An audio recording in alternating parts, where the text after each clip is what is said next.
आप देख रहे हैं एक्सप्रेस न्यूज टुडे, सच्ची खबर सब पे नजर।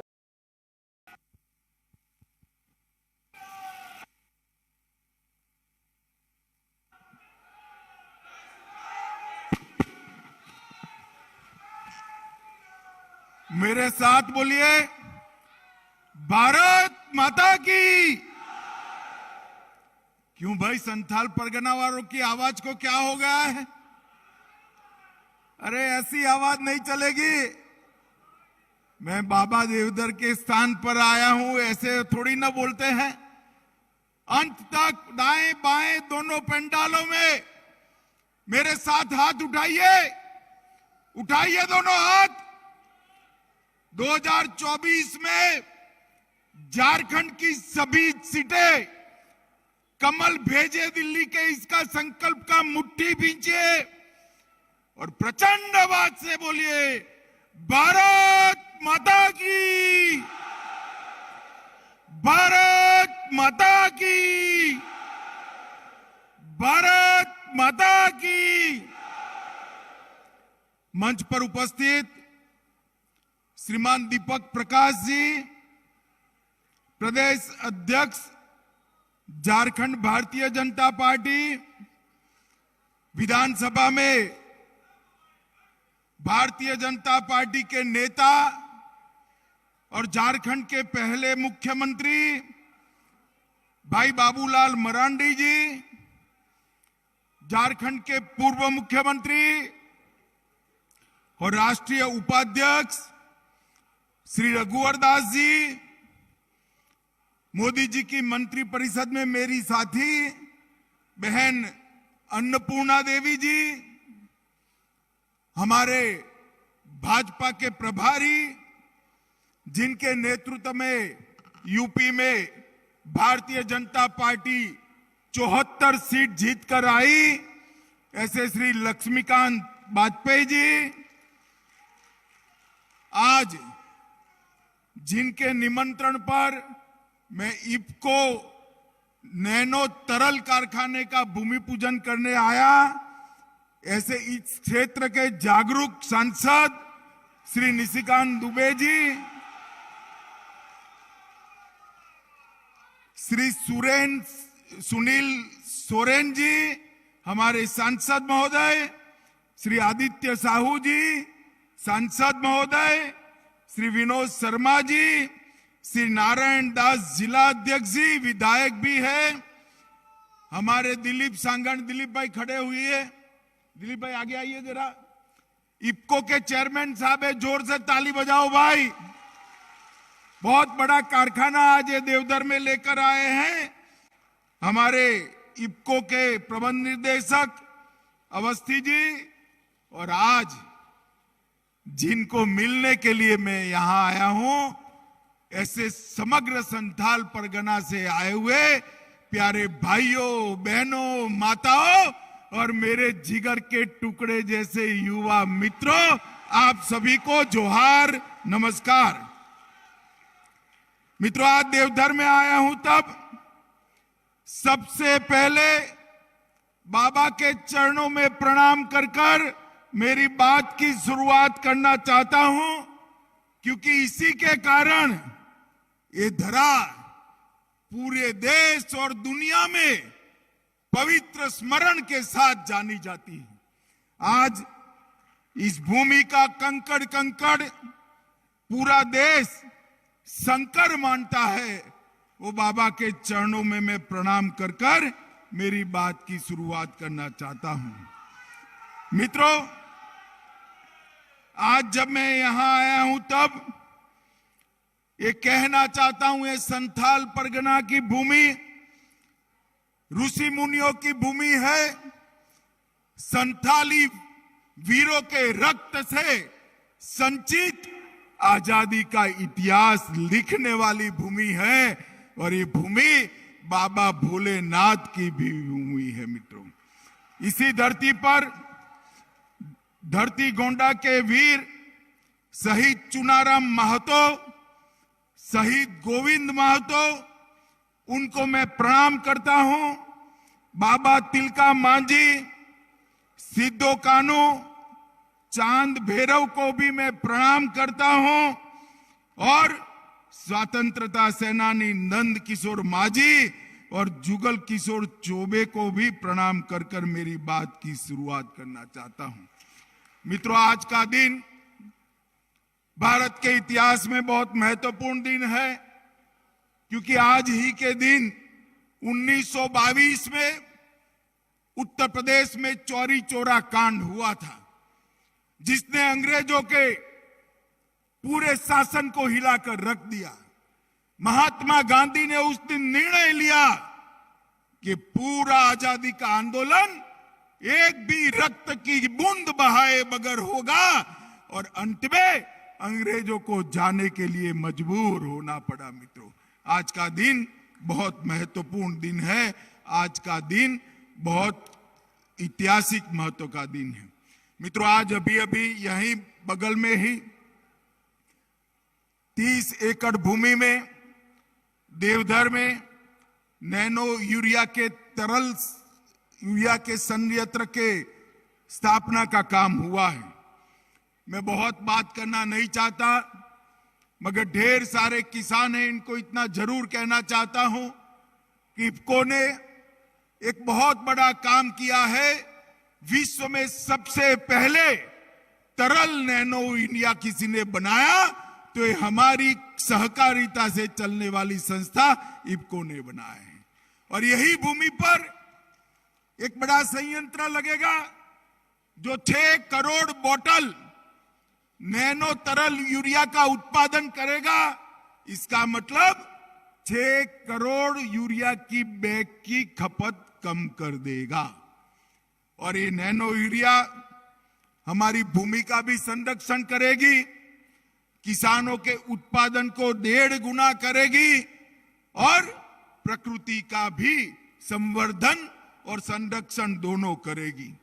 मैं इफको के अध्यक्ष दिलीप सांघानी जी को बहुत बहुत साधुवाद देना चाहता हूं कि पूर्वी क्षेत्र में जहां विकास की सबसे ज्यादा जरूरत है, ऐसे झारखंड के अंदर देवधर की पवित्र भूमि पर इस कारखाना बनाने का आपने निर्णय किया है। इस क्षेत्र के पूरे संथाल परगना के विकास के लिए ये बहुत बड़ा कदम होने वाला जाता है। मित्रों, आज मैं यहां आया हूं तब मोदी जी ने अभी अभी बजट संसद में मोदी सरकार ने पेश किया है। हमारी बहन निर्मला सीतारमण जी ने मोदी सरकार का चौथा बजट करा। सबसे बड़ी राहत अगर इसमें कोई दी है तो मध्यम वर्ग में 7 लाख तक की जिसकी आय है वो सभी को इनकम टैक्स से मुक्ति देने का काम कर दिया है। इसके साथ साथ मेरे आदिवासी भाइयों के लिए 740 एकलव्य मॉडल स्कूल का निर्माण किया जाएगा। एकलव्य स्कूलों के लिए 38,000 शिक्षकों की भर्ती की जाएगी और इस देश के 80 करोड़ लोगों को और 1 साल तक मुफ्त में अनाज देने का निर्णय नरेंद्र मोदी सरकार ने किया है। कोरोना जब आया तब सबकी रोजगारी में बिखवार आया। ये बिखराव के चलते मोदी जी ने फैसला किया था किसी भी गरीब के घर का चूल्हा बंद नहीं होने देगी ये सरकार। ये संवेदनशील नेता, संवेदनशील प्रधानमंत्री नरेंद्र मोदी जी ने 2.5 साल तक हर गरीब के घर में प्रति व्यक्ति प्रति माह 5 किलो अनाज मुफ्त पहुंचाया है और अब और 1 साल तक मुफ्त में अनाज देने की बात इस बजट में मोदी जी लेकर आए हैं। ये इस देश के गरीबों के लिए आशीर्वाद रूप है। मित्रों, इसके साथ साथ युवाओं के लिए राष्ट्रीय डिजिटल लाइब्रेरी स्थापित की जाएगी। एडवांस स्किल ट्रेनिंग का भी महत्व जानकर इसके लिए प्रावधान किया गया है और गरीब घर की बच्चियों के लिए 157 नए नर्सिंग कॉलेज खोलने की भी शुरुआत की है। मित्रों, मोदी जी की सरकार ने गरीब, आदिवासी, दलित, उसके हित को, पिछड़ा वर्ग के हित को हमेशा ध्यान में रखा। अभी दूसरी बार राष्ट्रपति बनाने का मौका मिला तो नरेंद्र मोदी जी ने एक गरीब आदिवासी घर की बेटी बहन द्रौपदी मुर्मू को महामहिम द्रौपदी मुर्मू बनाकर समग्र देश के आदिवासियों का सम्मान किया है। पहली बार आजादी के बाद राष्ट्रपति भवन के अंदर एक गरीब घर की महिला आदिवासी राष्ट्रपति बनकर दुनिया भर के राष्ट्राध्यक्षों का स्वागत कर रही है। ये केवल आदिवासी भाइयों के लिए नहीं, देश के हर गरीब के लिए बहुत बड़ी बात है। हर गरीब का सम्मान है, आदिवासियों का सम्मान है। मित्रों, अभी जो सरकार चल रही है झारखंड में, मैं कोई झिझक के बगैर कह सकता हूं, हेमंत बाबू कान खोलकर सुन लो, मैं कोई झिझक के बगैर कह सकता हूं कि सरकार भारत में सबसे भ्रष्ट सरकार अगर कहीं पर है तो झारखंड के अंदर। मित्रों, अटल जी ने झारखंड को बनाया था एक सपने के साथ कि झारखंड का विकास होगा, यहां के दलित, यहां के आदिवासी, यहां का पिछड़ा वर्ग जो सालों से अन्याय सहन करता था, वो अन्याय का निवारण होगा। रघुवर जी की सरकार, अर्जुन मुंडा की सरकार ने शुरुआत तो अच्छी की, फिर से हेमंत बाबू आ गए। अरे भाई, कोई मंत्री बनता है, मुख्यमंत्री बनता है तो भ्रष्टाचार करता है तो हाथ से करता है। इन्होंने तो ट्रैक्टर और रेलवे के वैगन से भ्रष्टाचार करना शुरू कर दिया। जरा शर्म करो, शर्म करो। जो पैसा गरीब आदिवासियों के विकास के लिए है, जो पैसा हमारे पिछड़े वर्ग के गरीब भाइयों के लिए, दलित भाइयों के लिए, वो पैसा आज घमंड कर कर दिल्ली के दरबार में पहुंचा रहे हो। हेमंत बाबू, जनता के 1000 आंख और 1000 कान होते हैं। जनता है जो सब जानती है। एक बार चुनाव के मैदान में आ जाओ, 2-2 हाथ कर लो, झारखंड की जनता आपको हटाने के लिए तैयार बैठी है। मित्रों, मैं इतना ही कहना चाहता हूं, हेमंत बाबू सिर्फ भ्रष्टाचार नहीं करते हैं, मत बैंक की लालच में यहां की जनसांख्यिकी भी बदल रहे हैं, डेमोग्राफी चेंज हो रही है। घुसपैठिए घुसाकर आदिवासी और पिछड़े बहुल एरिया क्षेत्र में आदिवासियों की और पिछड़ों की संख्या कम हो रही है। घुसपैठिए घुसकर आदिवासियों की जमीन हथिया रहे हैं, आदिवासी बच्चियों के साथ अत्याचार कर रहे हैं और ये वोट बैंक की लालच में मुस्कुराते हुए हेमंत सोरेन इसको देख रहे हैं। हेमंत बाबू, ये जो आप कर रहे हो उसको पूरा झारखंड समझता है। झारखंड के पिछड़े वर्ग का हर युवा समझता है, हर बच्ची समझती है, आदिवासी भी इसको समझते हैं। और साहेबगंज, पाकुड़ा, गोंडा, दुमका और जामताड़ा के अंदर आदिवासियों की संख्या घट रही है, घुसपैठियों की संख्या बढ़ रही है। ये बहुत चिंता का विषय है। और अब आदिवासियों की संख्या 35% से घटकर 24% रहेगी। और इसके साथ साथ पिछड़े वर्ग की संख्या में भी कमी आई है। और मित्रों, अब ये जो घुसपैठिए जमीन कब्जा रहे हैं, इसके सामने तो हेमंत बाबू बोलने की हिम्मत ही नहीं रखते हैं, क्योंकि उनकी वोट बैंक और उनकी साथी पार्टी कांग्रेस पार्टी उनको रोक रही है। मगर हम भारतीय जनता पार्टी के कार्यकर्ता ये नहीं होने देंगे। झारखंड के अंदर जनसांख्यिकी नहीं बदलने देंगे। ये झारखंड जिनका है उसी का रहेगा। ये भारतीय जनता पार्टी का निर्णय है। मित्रों, और यहां पर साइबर क्राइम का बड़ा हब बन गया। जामताड़ा और देवधर दोनों जगह पे साइबर क्राइम के बच्चों को गलत रास्ते पर चढ़ाकर बहुत बड़े अपराध हो रहे हैं। भारत सरकार ने साइबर क्राइम के लिए जितनी भी मदद देनी चाहिए, हेमंत बाबू के कान में ये गुहार पड़ती ही नहीं है, आगे नहीं बढ़ते। ठीक है भाई, मत करिए।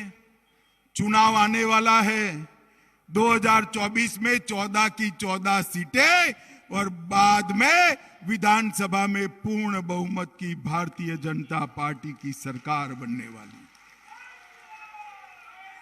हेमंत बाबू, मैं पूछना चाहता हूं, साहिबगंज में रिबिका पहाड़ियन बेटी की हत्या हो गई, आपने क्या किया? आप मुझे बताओ संथाल परगना वालों, मुख्यमंत्री की जिम्मेदारी है या नहीं है? जोर से बोलिए, है या नहीं है? दुमका में अंकिता को मार डाला गया, मुख्यमंत्री की जिम्मेदारी है या नहीं है? ये आदिवासी समाज की बेटियों की निर्मम हत्या हो रही है और आप वोट बैंक की पॉलिटिक्स कर रहे हो। शर्म करो, शर्म करो। इसके लिए झारखंड नहीं बनाया था, हमने झारखंड बनाया था। यहां पिछड़ा वर्ग, दलित, आदिवासी तबके को न्याय मिले, इनको विकास मिले, इसके लिए बनाया था। और आप विकास करने की जगह आदिवासी बेटियों की हत्या हो रही है, आप कुछ नहीं कर सकते। अभी बाबूलाल जी ने ढेर सारी बातें बताई।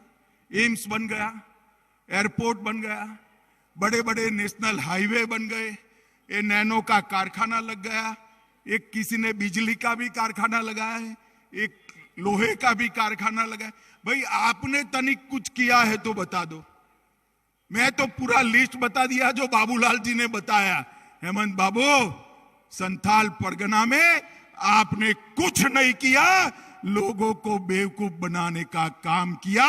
संथाल परगना की जनता आज आपको जान चुकी है। बेटियों के हत्या का हिसाब मांगती है। हमारे रघुवर दास जी ने मल्टी मॉडल टर्मिनस बनवाया था, आपने क्या किया? हमने हर किसान को 6,000 रुपया दिया सालाना, आपने क्या किया? मोदी जी ने हर गरीब के घर में गैस का सिलेंडर पहुंचाया, आपने क्या किया? हमने 2.5 करोड़ गरीबों को घर दिया, आपने क्या किया? हमने 3 करोड़ गरीबों के घर में बिजली पहुंचाई, आपने क्या किया? हमने 10 करोड़ गरीबों के घर में शौचालय बनाए, आपने क्या किया? हमने पूरे झारखंड में मुफ्त में कोरोना के 2 टीका लगा दिए। हेमंत बाबू, आपने क्या किया? मुझे बताओ भाइयों बहनों, आप सभी को कोरोना का टीका लग चुका है? जिसका लगा है हाथ ऊपर करो जरा। लगा है ना? जोर से बोलो, लगा है ना? 25 पैसा भी देना पड़ा है क्या? देना पड़ा है क्या? ऊपर से मोदी जी ने कॉफी पिलाई ना, मोबाइल पर रिसीट भेज दी ना। सिर्फ आपको नहीं, पूरे देश में 130 करोड़ लोगों को टीका लगाकर कोरोना से सुरक्षित करने का काम नरेंद्र मोदी सरकार ने किया है। और आप कुछ नहीं कर सकते। हमारे रघुवर जी ने महिलाओं की रजिस्ट्री में सिर्फ 1 रुपये का फीस रखा था, आपने आते ही बंद कर दिया। रघुवर जी ने मुख्यमंत्री कृषि आशीर्वाद योजना की थी, आपने आते ही बंद कर दिया। मित्रों, ये कोई विकास का काम करना नहीं चाहते, केवल वेगनों में भरकर रुपया आए इतना भ्रष्टाचार करना चाहते। मुझे बताओ, संथाल परगना के लोग, इस प्रकार के मुख्यमंत्री को आप चाहते हो? अरे जोर से बोल दो, चाहते हो? और जोर से बोलो, चाहते हो? नहीं चाहते हो तो उखाड़ कर फेंक दो इस सरकार को। और 24 में 14 की 14 सीटें भारतीय जनता पार्टी की झोली में दी। मोदी जी ने सालों से त्रस्त, उग्रवाद से त्रस्त, नक्सलियों से त्रस्त झारखंड को मुक्त कराने का काम किया है। बुरा पहाड़, पूरा लोहरदगा और कई सारे क्षेत्रों को झारखंड के नक्सलवाद से मुक्त किया है और बिहार के चक्रबंधा को भी मुक्त करने का काम मोदी जी ने किया है। और धीरे धीरे धीरे झारखंड में विकास आने की जगह हुई है, उग्रवाद समाप्त हो गया है। Operation octopus, operation double bull और ऑपरेशन चक्रबंधा ने ढेर सारे नक्सलियों को सरेंडर भी किया है और मुठभेड़ में मारे भी गए हैं।